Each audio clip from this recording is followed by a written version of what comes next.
Penso que este anunciar de forma indireta, sem nunca se comprometer, que é a forma de atuação de todos os oportunistas e de quem se prepara para cravar uma facada nas costas do povo, que é, nunca diz com toda a clareza o que é, e depois no futuro, se for disso eu já tinha dito, se não for, bom, eu também tinha dito que talvez não fosse, que é a forma típica dos oportunistas atuarem. Mas quando se começa pela primeira vez a referenciar a possibilidade do eventual alargamento do prazo, isso só tem uma razão. E a razão é que a política da Troika e do Governo, que é a mesma, mostrou que não vai lá. E a evidência do incumprimento de todos os objetivos, desde o desemprego, ao grau de execução orçamental, ao déficit, está tudo pulverizado, porque evidentemente apenas como eu tenho dito, os distraídos conscientes, isto é, os hipócritas, é que podem invocar que não se esperava que o desemprego tivesse atingido a dimensão que tinha. E a paragem do país, aquilo que nós estamos a assistir, é a paragem progressiva do país.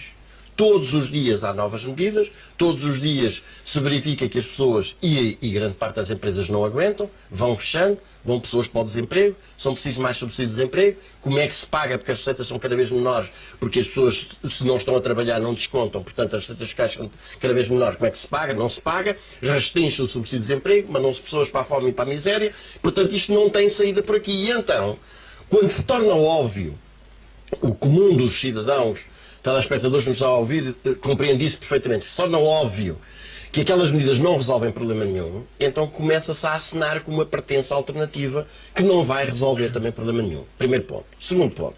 Quero rejeitar esta chantagem permanente e dizer que o povo português deve rejeitar essa chantagem sistemática, consistente em, por um lado, medidas de não pagamento significa sair do euro, e isso é uma tragédia absoluta, sem nunca se explicar nem se permitir que se discuta o que é que isso representaria.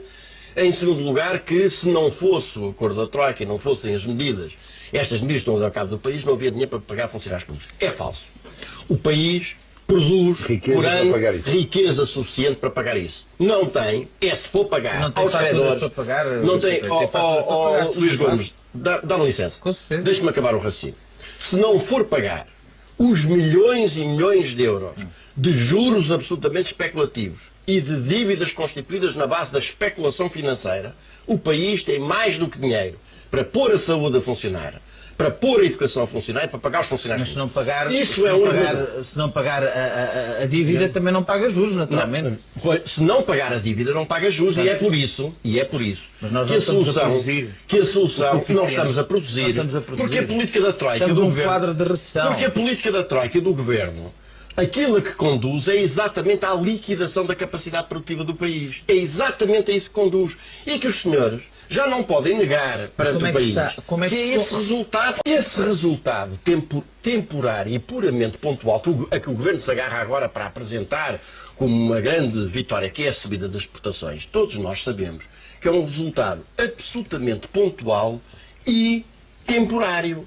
Porque, designadamente com o aperto das medidas, nos países que são os nossos principais parceiros comerciais, esse efeito vai-se perder. Para além de que, mesmo os 8%, são uma gota d'água na situação do país em termos, digamos, da sua situação deficitária perante o exterior. Porque o país não produz praticamente nada. E o país deve ser, e aqui está uma outra questão importante, o país deve produzir, sobretudo, não é para exportar, é para não ter que importar. É para que se bastar a si próprio. E aí nós falhamos completamente. Temos que importar mais de 80% do que aquilo que necessitamos todos os dias para Mas as exportações brasileiras cresceram 30%, mais coisa menos coisa, para fora da Europa. Não pode ser um bom indicador. Não, só sobe alguma coisa, mas um país que aposta a sua estratégia em conseguir exportar durante algum tempo para mercados que possam estar necessitados de alguns dos produtos que nós produzimos, ponto 1, isso não é uma estratégia sustentada. Segundo ponto, já disse isto aqui uma vez e devemos voltar a isso.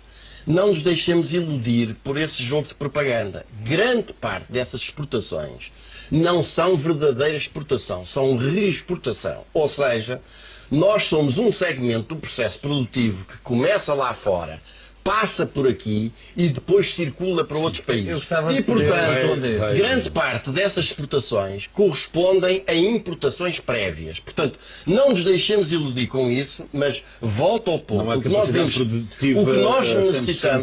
nós necessitamos é de ter uma agricultura que sirva para que o país se basta a si próprio em termos alimentares. E tem capacidade para isso se não tiver completamente maniatada e castrada pela política europeia agrícola comum, nos campos, nas pescas, etc. O país tem de produzir aquilo que necessita do essencial da sua indústria e que liquidou completamente. O país tem de produzir aquilo que necessita em termos de minas. É isso que deve fazer.